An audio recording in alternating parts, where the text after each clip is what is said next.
Tension filled, or were you approaching it pretty relaxed? A little tension filled. I was a little sick earlier in the week. I had a sinus infection, 101 and a half fever. So it was a little tension filled that I was actually going to get to come out here and do this.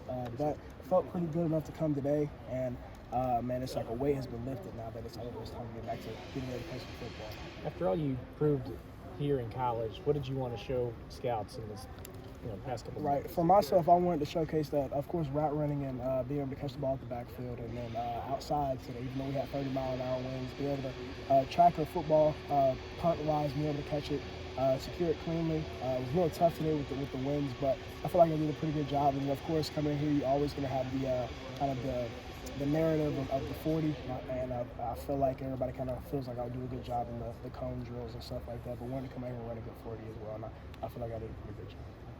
You know what you ran? I do not know, but I only ran one because I was sick earlier, so I didn't want to gas myself because I know I had a lot on my plate today, but I feel pretty good about it. How valuable is it to kind of have your dad be so informed about this process?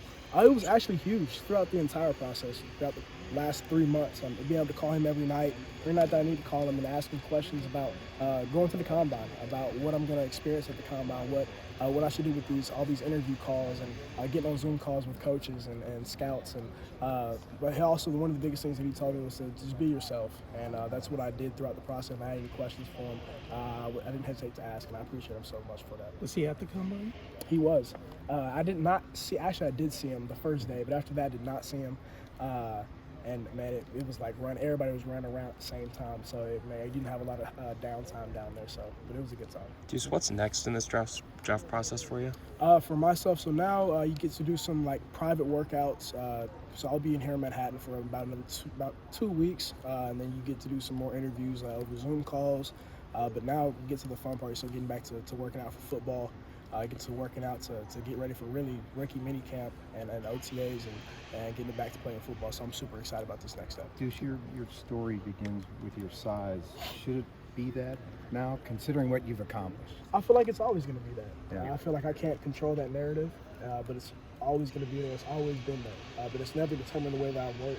It's never determined the way I go about my business. It's never determined exactly how I step into a football field. It's not going to determine that going forward. So I'm super excited for this next step, and I know everybody that's supporting me, all my support system that's been there through the entire journey is going to be there. Going here, it's not going to be an easy one, but I'm super excited to what's happening. When you see a Devin Singletary, when you see the Chiefs running backs, frankly, does it give you inspiration that there's a spot for you in the league? Absolutely. Yeah. One of the biggest and most, encouraging things for myself is hopping on these phone calls with running back coaches and special team coaches, and they're telling me you're not too small. They're telling me I wouldn't be on the phone with you if you were too small, and that's been huge for my confidence going into this next level. That they have belief in me.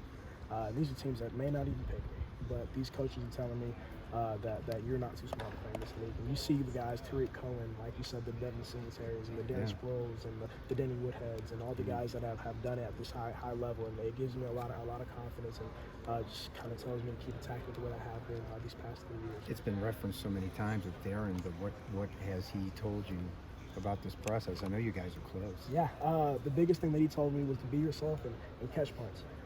He was like, it's going to be the easiest and most fastest way onto the football field because not a lot of guys do it. Not a lot of guys are good at it.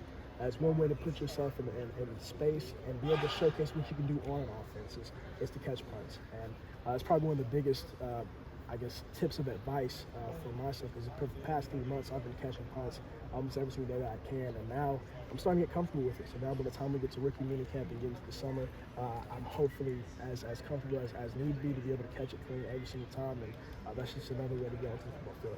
You look comfortable in the wind. Yeah, man, that wind was tough. I'm not gonna lie to you. There were sometimes that ball was up and it darted back to the left, and but it's get thrown into the fire, man. That's the best way to learn. You should be used to it in Manhattan, Kansas. Absolutely, no doubt, man. Deuce, how many teams would you say you've interviewed with so far? I'd say as far as at the combine, a lot of informal. I think I talked to 25, 24 informal, and then as far as kind of like private, I'd say about 10 or 11 teams I've talked to on Zoom calls or over the phone.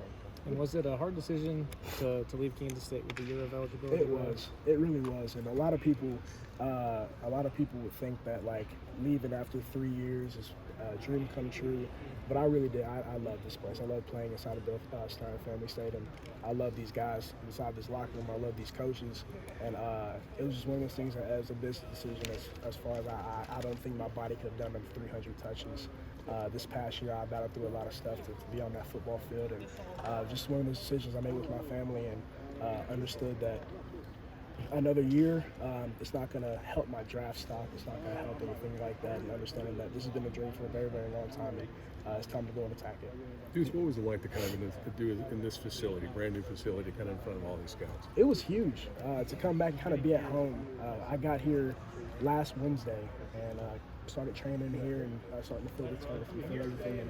And all the seniors and everybody that's leaving kind of came back day by day and be able to work out with them again and to be able to go through this process and how you do this in the L drill and how you do this in your 40 and just learning from them as well and then having a great time with it, having a week to get ready for this and then to showcase our abilities in front of the people that are going to make the decisions was huge. It was a great time. And specifically, this brand new facility, yes, is sir. it kind of like advantageous to kind of be able to kind of Absolutely. work out? Absolutely, because we worked out in here getting ready for the bowl game a little bit, so we kind of knew about it, but to be able to come here, it's an unbelievable facility. And every single day it's open to us by the coaches and by the training staff. And every time you step in here, you got to take a look. You have to look around, and it is amazing. And trust me, for the next upcoming years, as guys come in, they're going to be using this facility every single day. And man, I'm really thankful for that and for those young guys that are coming up. This Kansas State's really, really special. Excuse me. You're close. Are you going to the draft? Are you physically going to go to Kansas City? I do not know yet. Okay. Because I will be down in Austin, Texas. I know that Felix lives in KC, so I may come up a day early on that day run to be with him. I don't know exactly yet. We're still trying to figure it all out. But if not, I'll be down in Austin. Are you known for taking notes? You showed up here with a notebook on stuff. What compels